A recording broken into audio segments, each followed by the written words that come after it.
Today we're going to talk about true discipline. And for me, when I think of true discipline, I look at um, why people may fall off their path, um, and how important it is when you're walking your path back into reactivating your natural state, your unlimited nature, is that um, you start resonating in the frequency of true discipline. Because when we don't, uh, we can slip off course, and we don't want to do that. We want to stay walking our path. What does true discipline have to do with being limitless? To be limitless, or in our natural state, we must use true discipline. And what does that mean, to use true discipline? It's way beyond the physical, although it involves physical. We're talking about your higher self, the part of you that never fades, that's indestructible. True discipline means that we start to, because we've clarified, because we've come back into presence, we start to really watch ourselves. True discipline is becoming a witnesser of the words we speak, where we choose to put our eyes, what we choose to listen to, who we choose to be with, hang out with, where we choose to work, where we choose to live.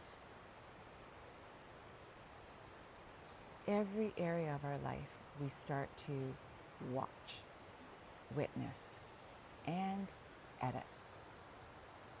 True discipline means we start editing the things out that are no longer in alignment. So that will involve physical, your beautiful body that is here for you, wants to heal all day long, never ending. Your body, your mind. We watch our thoughts, we watch the loops, we watch the programming, we watch the excuses, we watch the distractions in our mind. We are not limitless in the mind. We are limitless through the heart. We are in our natural state through the heart. Our mind is a tool which we can use, but it can also pull us off. And finally, the higher self, the part of us that is indestructible, we watch that. We watch for seduction. We watch for incongruencies in our integrity.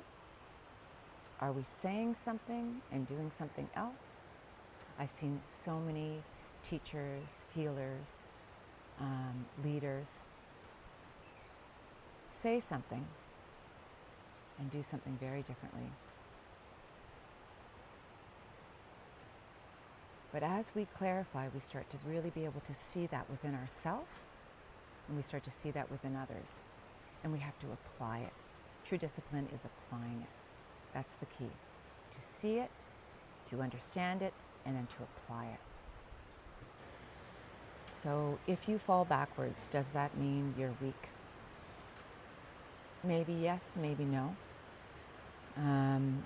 We can fall backwards, or maybe just level out for many reasons. One of them might be that we are just integrating. So as we're cleaning our field, our frequency field, we're getting clearer.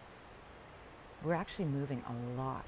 We're moving your history out of the way. You know, all the stories that you run, we're moving all of these things out of the way.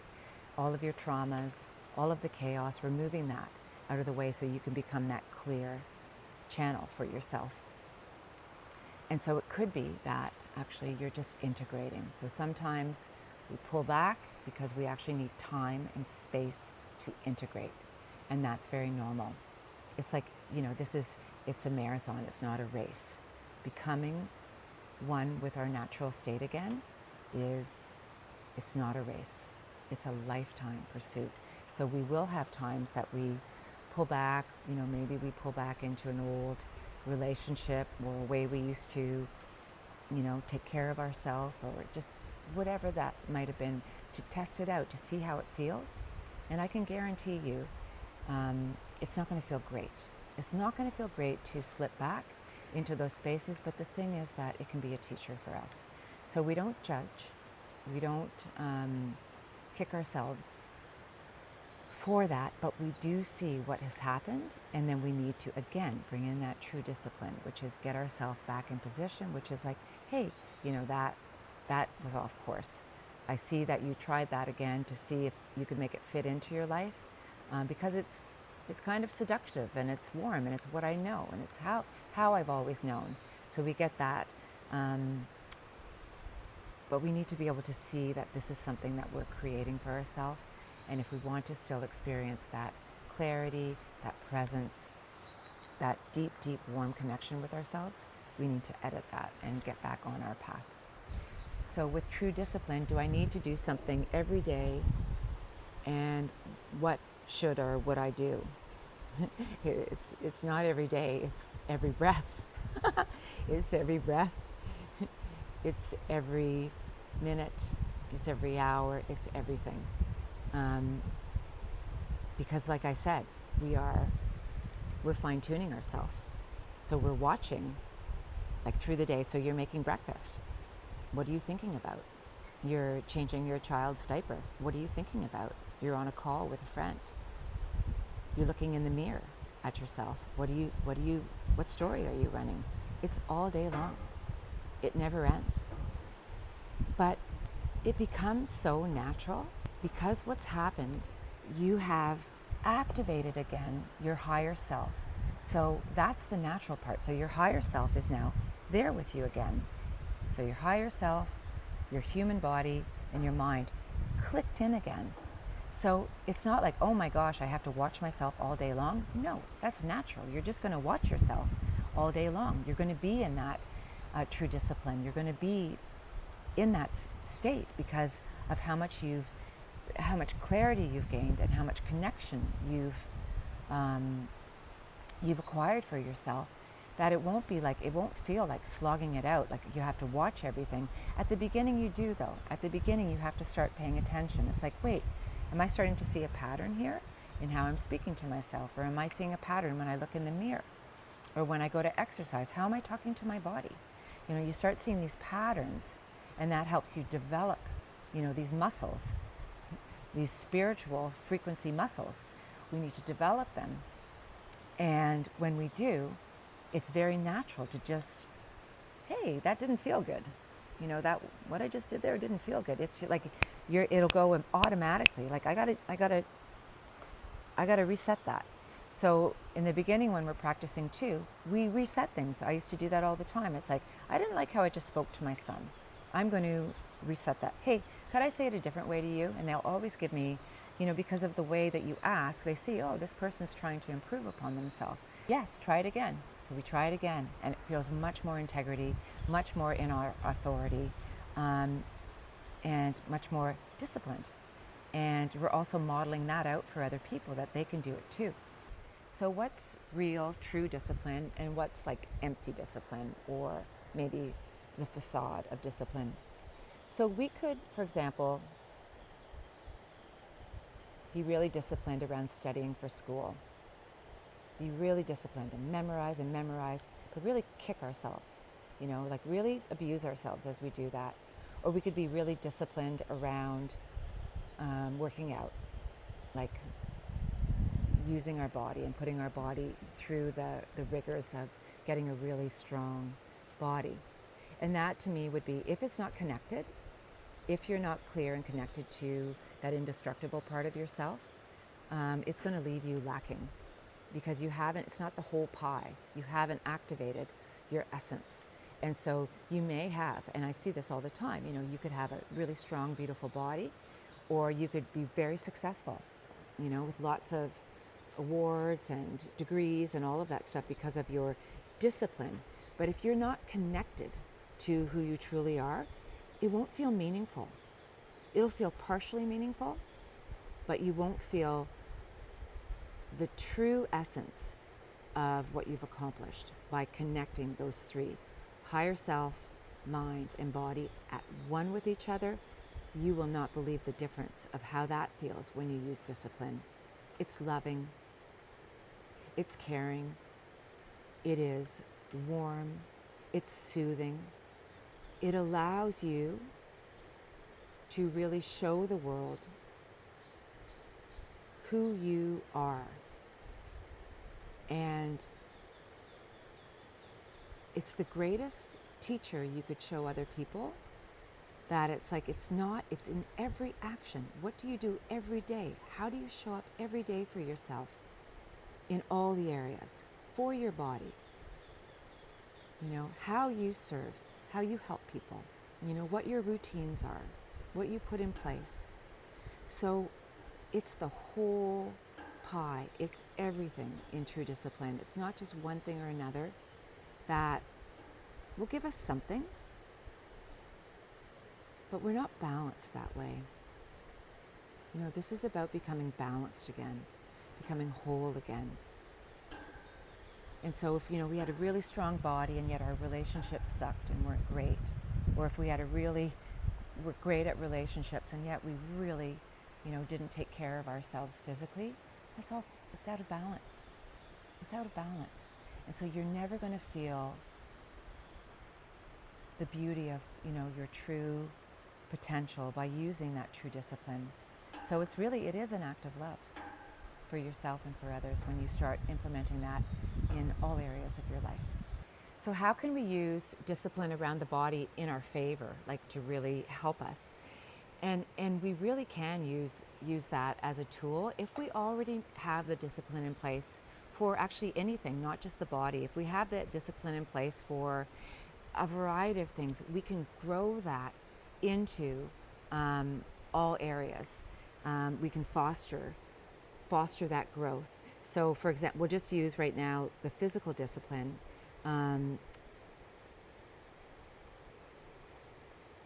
Showing yourself, you know, how we take care of ourselves. Could we expand upon that into all areas? And could we allow ourselves also, as opposed to as we're, you know, physically taking care of ourselves with that discipline, could we do it in a way that was loving? You know, that's the key, is to watch how you are physically disciplining your body. Are you doing it in a loving way, or are you detached in a way? Because you can do, you know, we can do discipline many different ways, but we want to be really ignited in that connection, and then we can use that as a jumping off point with our body. It's like, hey, if I can do this with my body, I can do this in all areas of my life, and it's true. So it's really up to us to decide, you know, how we want to, the speed to which we want to really know ourselves, and using that discipline and using what comes naturally to us.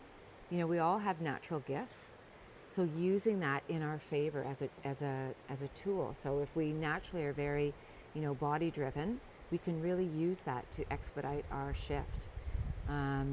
So everything in life can be used to our advantage. Everything, every hardship, every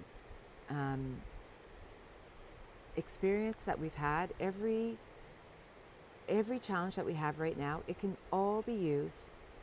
And when we implement true discipline with it, you'll see that you gain so much confidence, and you transcend that, whatever that issue was, you transcend it because you've put in to practice all the things that we talked about. So control, and this is true control, where you're bringing in that, you know, as the watcher, as the observer, as the witnesser, you're bringing in your own control structure, which is like, yeah, we don't do that. Yeah, we don't do that. We do this. And you're implementing that with all, and then, and that will also expand for you, is what I've noticed with myself, is what I used to be sharp about and allow. You get even more fine-tuned as your sovereignty, authenticity, and integrity grows. you'll get even more aware of what is and isn't okay for you. And what isn't and isn't okay for you will ultimately, in a higher frequency, vibration, energy way, will benefit all things around you. So it may not in an ego way benefit all things around you, if people don't like the way that you're changing, but in a higher way, their higher self would see what you're doing and they would say, thank you.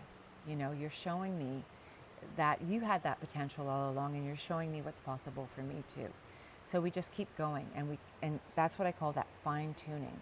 You know, we're going to be fine tuning as we walk our path, each step. You know, we're going to become more precise about what that discipline looks like for us. You know, what we will and will not allow in our natural state. And then you'll see that you actually, ironically, with all of that, you become very relaxed. You become very relaxed because you know you've got your own back. You know you're attuned to yourself. And so you're not going to get seduced over here or, you know, abused over there.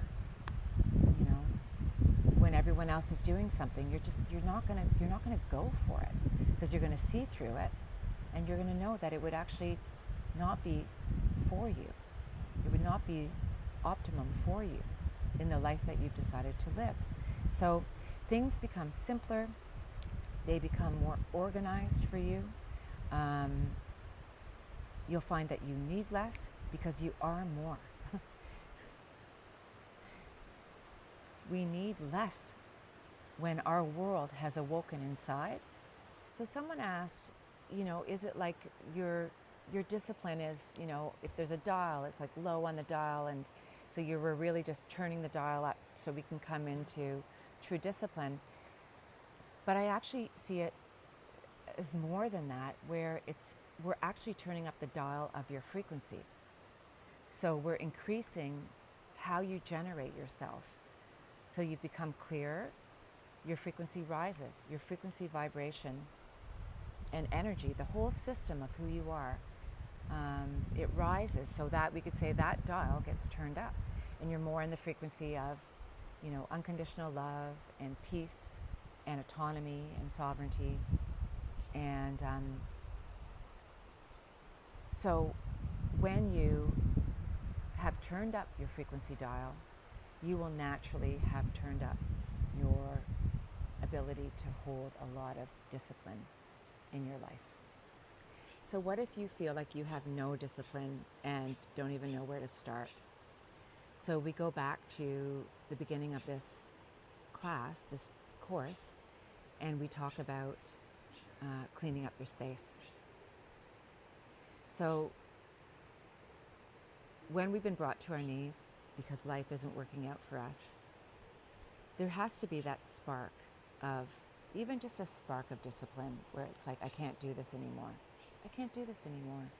So that spark of discipline is what starts rolling for you. So you would start rolling that spark of discipline where it's like, I can't do this anymore. So then you would go into cleaning up your space. So, you know, where you can clear enough that you feel lighter, where you're coming up for air. You're coming up for a resting period where you're actually feeling like, oh, okay, I can actually feel I'm getting back into myself again, you know? And so that's where we can be a little bit disciplined at the beginning, where then we get to see, oh, it actually works. You know, this is working. Like, I'm getting clearer. I am, you know, changing my ways in the world. I'm getting more disciplined. But it never stops there. You know, we can't be sloppy with this. It wouldn't stop there, because growth is a constant trajectory. It's an expansion. So we're either growing or we're shrinking.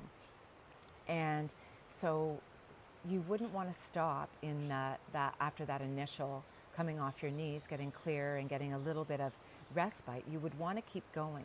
And you know, I have seen as pitfalls in this teaching is that, you know, we can get lazy around the upkeep. You know, the upkeep is constant, just like your body or your car. You know, it needs to have the oil changed. It needs to have, you know, things serviced. We need to be constantly renewing, resetting, and reclaiming ourselves. So, of course, we can come out of the lowest where you completely have no discipline, but we have to continue to bring in more discipline and more of that true discipline. And that's when it gets really, really good for yourself.